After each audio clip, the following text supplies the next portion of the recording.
So hello everyone, welcome back to my channel. I am Divya and I am a CMA finalist. So in today's video, I will tell you about my self-study strategy. As आप सबको लग रहा होगा कि मैंने सिर्फ यही strategy adopt की और एग्ज़ाम क्लियर कर लिए, लेकिन ऐसा नहीं है। मैंने बहुत सारी स्ट्रैटेजीज बनाई है फ्रॉम फाउंडेशन टिल फाइनल, और अभी मैं करेंटली ये वाली स्ट्रैटेजी फॉलो कर रही हूँ अपनी फाइनल की प्रिपरेशन के लिए। और आप मानोगे नहीं, इससे मेरी प्रिपरेशन में बहुत इम्प्रूवमेंट आई है as compared to my previous preparation. So ये वीडियो उन सब लोगों के लिए है जो सेल्फ स्टडी कर रहे हैं और जो कोचिंग लेते हैं उनकी फैकल्टीज़ उनको बता देती हैं कि आपको ये सब्जेक्ट इस अकॉर्डिंग प्रिपेयर करना है। लेकिन जो सेल्फ स्टडी करते हैं उनको ये प्रॉब्लम आती है कि हम अपने सब्जेक्ट को स्टार्ट कैसे करें, प्रिपेयर कैसे करें। तो मुझे भी ये प्रॉब्लम आई थी। हाँ, होता है जो सेल्फ स्टडी करते हैं और जो कोचिंग लेते हैं, तो जो सेल्फ स्टडी करते हैं उनको थोड़ी सी ज़्यादा मेहनत करनी पड़ती है क्लासेस वगैरह में या इन सब में कह लो। ठीक है। सो इन टुडेज़ वीडियो की मैं वो पॉइंट्स बताने वाली हूँ कि आप लोग भी ये पॉइंट्स फॉलो करें कि जिससे कि आपकी भी अपनी जो प्रिपरेशन है उसमें आपकी इम्प्रूवमेंट हो।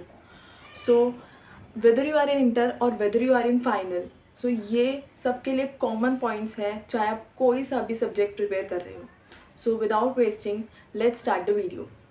Point number 1, understand your syllabus first. सबसे पहले तो आपको ये पता होना चाहिए कि आपका सिलेबस क्या है। मोस्टली मैंने स्टूडेंट्स देखे हैं कि वो सीधा फॉर एग्जांपल सीएमए फाइनल का ही एक सब्जेक्ट का एग्जांपल लेती हूँ मैं, एसएफएम लेते हैं। तो एसएफएम में कोई भी पर्टिकुलर चैप्टर उठा लेते हैं कि चलो बुक उठाई, लेट्स स्टार्ट द चैप्टर। मतलब आप लोगों को जब पता ही नहीं होगा कि आपके सब्जेक्ट में है क्या, कौन कौन से पर्टिकुलर चैप्टर हैं, तो आपकी प्रिपरेशन में एक प्लस पॉइंट नहीं आएगा। लेकिन ऑल दो बुक के इंडेक्स में आपका सिलेबस लिखा होता है कि ये ये पर्टिकुलर चैप्टर आपके हैं, लेकिन आपको जो है जब भी आप स्टार्ट करो तो आप जितने भी आपके चैप्टर्स हैं, जो भी सिलेबस है आपका, आपके रजिस्टर पे फर्स्ट पेज पर पूरे लिख लो कि ये पर्टिकुलर चैप्टर है, इसकी इतनी वेटेज है।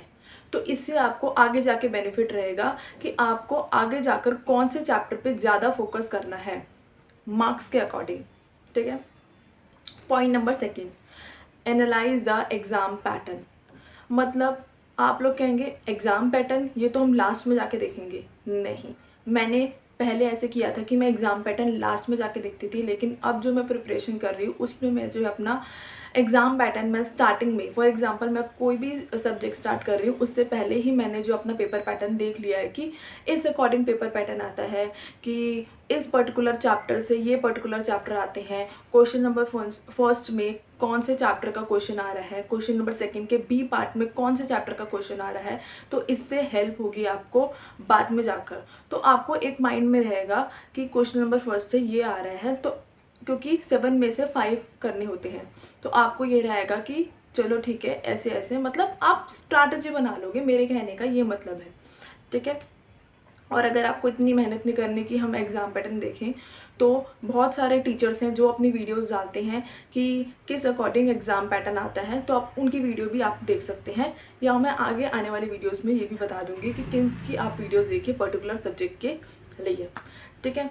सो हाँ, अब आप ये कहेंगे पेपर पैटर्न तो चेंज हो जाता है। हाँ, कभी कभार पेपर पैटर्न चेंज हो जाता है, लेकिन प्रीवियस एग्ज़ाम पैटर्न देखने से आपको हेल्प मिलती है और आपकी जो प्रिपरेशन है वो बूस्ट होती है।